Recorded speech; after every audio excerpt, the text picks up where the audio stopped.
the awakening Siddhartha Gautama becomes the Buddha. In the foothills of the Himalayas, a prince named Siddhartha Gautama embarked on a spiritual quest. At 29, Siddhartha ventured outside his palace walls. He was confronted with suffering, old age, sickness, and death. Renouncing his princely life, he sought liberation. After years of meditation, he attained enlightenment. Siddhartha became the Buddha, the awakened one. The first noble truth life is dukkha. The foundation of Buddhist thought rests upon the Four Noble Truths.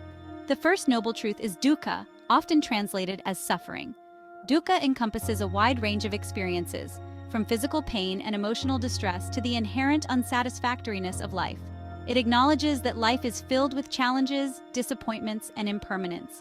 We experience the pain of loss, the frustration of unfulfilled desires, and the inevitability of aging and death. Recognizing dukkha is not about dwelling in pessimism. It is about facing the reality of our existence with honesty and courage. This understanding is the first step toward liberation. The second and third noble truths, desire and its end. The second noble truth identifies the root of dukkha samudaya, or craving. We crave pleasure, possessions, and even the continuation of our own existence. This insatiable desire creates a cycle of grasping and clinging, leading to suffering. However, there is hope. The third noble truth offers a solution. Nirodha, the cessation of suffering. By extinguishing the flames of desire, we can free ourselves from the cycle of dukkha. This is not about suppressing our desires, but transforming them. Through mindfulness and meditation, we can learn to observe our cravings without judgment or attachment. This detachment allows us to experience true peace and contentment. The fourth noble truth, the Eightfold Path to Liberation. The fourth noble truth illuminates the path to liberation, the Noble Eightfold Path. This path is not a linear progression, but an interconnected set of principles that guide our thoughts, words, and actions. It is divided into three categories: wisdom, ethical conduct, and mental discipline. Wisdom encompasses right understanding and right thought. Ethical conduct involves right speech, right action, and right livelihood. Mental discipline consists of right effort, right mindfulness, and right concentration. By cultivating wisdom, we develop a clear perception of reality. Ethical conduct ensures our actions are aligned with our understanding. Mental discipline allows us to train our minds to be present, focused, and free from distractions. Together, these elements lead us toward enlightenment. Section 5. Schools of Buddhism, Theravada, Mahayana, and Vajrayana. Over centuries, Buddhism evolved into various schools and traditions. Each school interprets and practices the Buddha's teachings in its own unique way. Three major schools emerged: Theravada, Mahayana, and Vajrayana. Theravada, meaning the way of the elders, emphasizes individual enlightenment through rigorous meditation and adherence to monastic rules. It is prevalent in Southeast Asian countries like Thailand, Sri Lanka, and Myanmar. Mahayana, meaning the great vehicle, emphasizes compassion and the bodhisattva ideal. Bodhisattvas delay their own enlightenment to help all beings achieve liberation. Mahayana is dominant in East Asian countries like China, Japan, and Korea. Vajrayana, meaning the diamond vehicle, incorporates esoteric practices, rituals, and tantric teachings. It emphasizes rapid enlightenment through transformative practices. Vajrayana is primarily found in Tibet, Nepal, and Bhutan.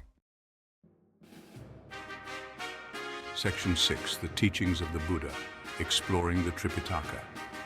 The teachings of the Buddha were meticulously preserved in a vast collection of scriptures known as the Tripitaka, meaning three baskets. These baskets refer to the three main sections of the Buddhist canon. The Sutta Pitaka, the basket of discourses, contains the Buddha's sermons, dialogues, and teachings. It provides insights into his philosophy, ethics, and meditation techniques. The Vinaya Pitaka, the basket of discipline, outlines the rules and guidelines for monastic life. The Abhidhamma Pitaka, the basket of higher teachings, presents a sophisticated analysis of Buddhist psychology, consciousness, and metaphysics. It delves into the intricate workings of the mind and the nature of reality. Section 7. The Dharma's Embrace.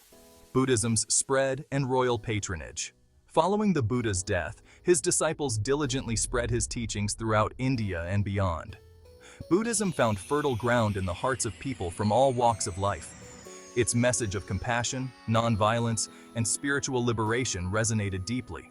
Royal patronage played a pivotal role in the flourishing of Buddhism. Emperor Ashoka the Great, a devout Buddhist, embraced the Dharma after witnessing the horrors of war. He renounced violence and dedicated himself to spreading the Buddha's message of peace. Ashoka sent missionaries throughout his vast empire and beyond, carrying the teachings of the Buddha to Sri Lanka, Southeast Asia, and even the Mediterranean world. His support led to the construction of monasteries, stupas, and universities, establishing Buddhism as a major force in India. Section 8. The Waning Light, Buddhism's Decline in India. Despite its widespread popularity, Buddhism gradually declined in India, its birthplace. A confluence of factors contributed to this waning influence, eventually leading to its near disappearance from the subcontinent. The revival of Hinduism, with its emphasis on devotional practices and the caste system, posed a significant challenge. Hinduism offered a familiar and deeply rooted spiritual path for many Indians. The arrival of Islam in the medieval period brought about further changes.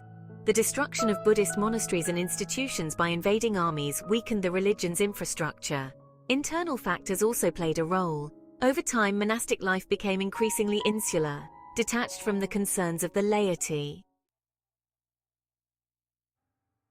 Section 9. Echoes of the Dharma, Buddhism's enduring legacy. Although Buddhism waned in India, its light continued to shine brightly in other parts of Asia. Today it thrives in Sri Lanka, Southeast Asia, Tibet, China, Japan, Korea, and beyond. Buddhism's lasting impact is evident in its art, architecture, literature, philosophy, and ethical values.